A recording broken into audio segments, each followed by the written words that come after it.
அம்மோ, என்ன இவ்வளவு பில் கட்டி வச்சிருக்க?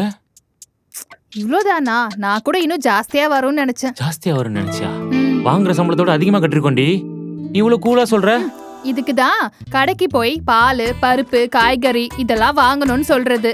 நீங்க வீட்லயே உட்காந்து உங்க ஆளுங்களோட விளம்பரத்தை மட்டும் பார்த்துட்டே இருந்தா வெளியில நடக்கிற விலைவாசிலாம் உங்களுக்கு எப்படி தெரியும்? ஏண்டி, இதுக்கும் எங்க ஆட்சி தானா? எல்லா ஆட்சியிலும் தான் விலைவாசி ஏறுது. வேணும் எங்க அப்பாட்ட கேட்டு பாரு. இப்படி உங்க அப்பா, உங்க தாத்தா இவங்கெல்லாம் முட்டு கொடுக்கற வரைக்கும் உங்களை யாராலையும் காப்பாத்த முடியாது. ஆமா தாயே, இனிமேல் நானே வெளியில போய் எல்லா விலைவாசியும் தெரிஞ்சுக்கிறேன். போதுமா? அதெல்லாம் நீங்க தெரிஞ்சுக்கோங்க.